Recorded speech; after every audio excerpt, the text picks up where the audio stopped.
Okay, Doc, what do we got next? I'm on TRT and have libido issues. Have you done any video on that? Used Arimidex, but no luck really. Or where could I find a protocol for TRT? Not sure if my doc is up to date. Here's what I've been doing. 8 months of TRT, was doing 380 milligrams every 2 weeks, changed to 200 milligrams weekly testosterone cypionate. Started off well on Arimidex, quarter to half tab every day, 1, 2, and 3. HCG sublingual 750 for 3 days after injection. I don't know what 750 is, but I don't care because it's HCG sublingual. I know. Progesterone cream, don't know how much. 7 keto DHA currently stopped. Current lab test 908, I assume that's nanograms per deciliter testosterone. SHBG 24 is low, not below normal, that's a low. DHA 240, PSA 90. Estradiol was 34, highest was 180. Again, I'm just assuming these are the standard measurements which we use here in the US. While taking 7 keto. He's 5'2", 177 pounds. Okay, libido issues. First of all, yeah, I can tie this together. And I actually learned this from Dr. Larry Lipschultz. I don't know if you know who that is. Is that the guy that you went to go? Yeah, I got to go visit. Okay, you got to tell the story about it because it's really fun. No. I will say this. I will say, if you look at a lot of the studies, they are authored by Dr. Larry Lipschultz and others, of course, like also Dr. Abraham Morgenthaler. But Dr. Lipschultz has been around longer than Dr. Morgenthaler, and literally wrote the book on fertility medicine. And I had the privilege of working with him up at Baylor University recently. And one of the things I did not know about HCG, because I've never been a big fan personally, and I haven't had a whole lot of guys tell me, oh, hey, when I did HCG, it improved my libido. Dr. Lipschultz taught me that. And so for people who have libido issues while on TRT, that was the other thing. You think, wait a minute. All you got to do is raise the levels of testosterone back to what you had when you were, say, 20, and you should be fine. Well, I have had people who inexplicably to me, to date, or to that date, were having libido issues. And, of course, you can always jigger the level of estrogen because that can play a role. If you oversuppress estrogen, oftentimes people will complain about a lack of libido and actually a lack of sensitivity in the genitalia if you drop too low, if they're sensitive to it. So anyway, as it applies to this gentleman here, pitch the HCG sublingual. I don't know how to say this nicely, but sublingual HCG is complete hogwash. I never even heard of it. I didn't think. Well, it's if I remember correctly, and I want to say it's like 244 amino acids. I don't know. Don't hold me to it, but it's a big peptide, and it's got a structure also about it that doesn't lend itself to pass through any cells very easily. It's got certain receptors, etc. So and sometimes they call it homeopathic sublingual HCG, which is basically I've just seen water. some in the stores. There's something in stores. Yeah. I thought they made it. I thought the FDA said it was illegal, but I may be wrong. I've seen it in but stores. Just because it's illegal, Yeah. I always use the joke. You see the guy on the 405 driving 90 drinking a 6-pack. It's illegal, but there's not enforcement there. But anyway, HCG sublingual is not doing any good. Try some injectable HCG if your doctor will prescribe it. And Dr. Lipschultz, I'm going to give him credit because it's his idea.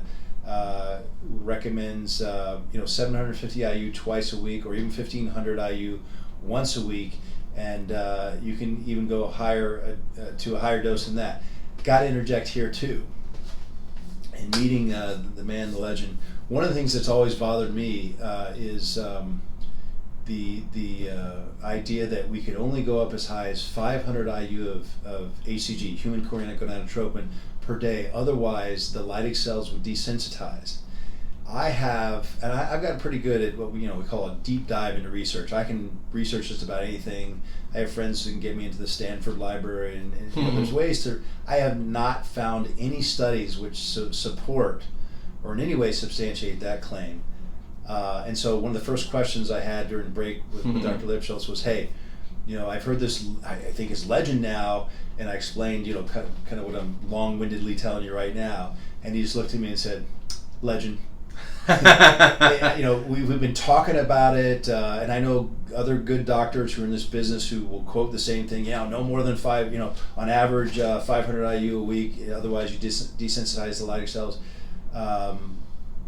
I haven't found any research to support that. Neither has Dr. Lipschultz, and he's had great success using considerably more. I saw him. I don't want to give too much of what he does away, but because that's up to him. But we certainly used more than 500 IU of HCG a day.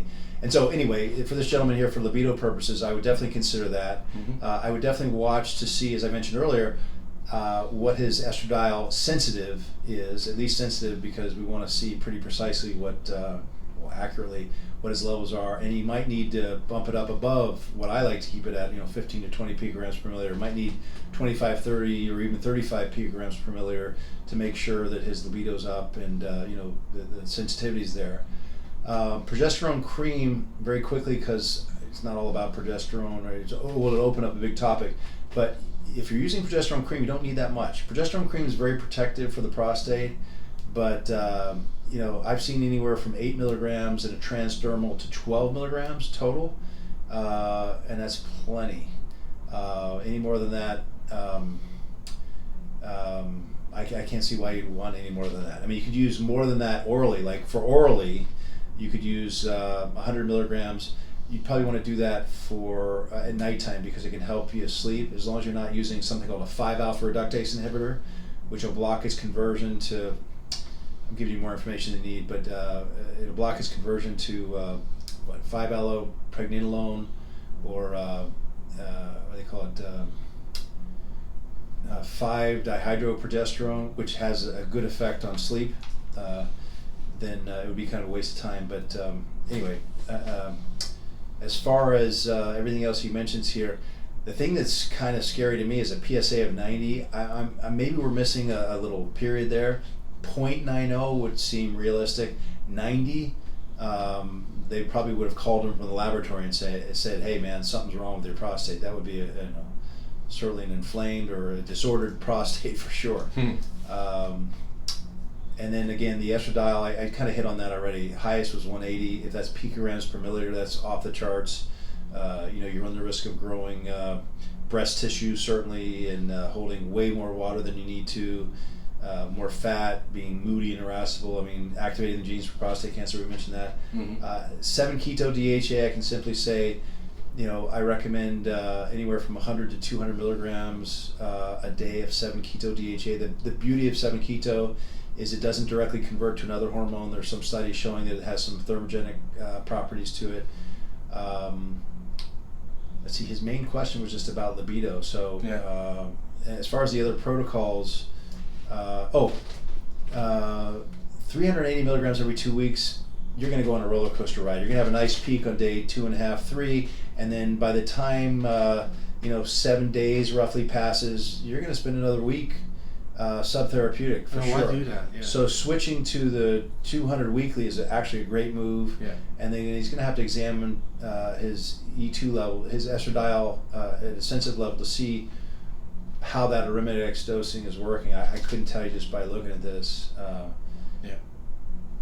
think that's it. Yeah, that's it. Thanks, Doc. Thank you.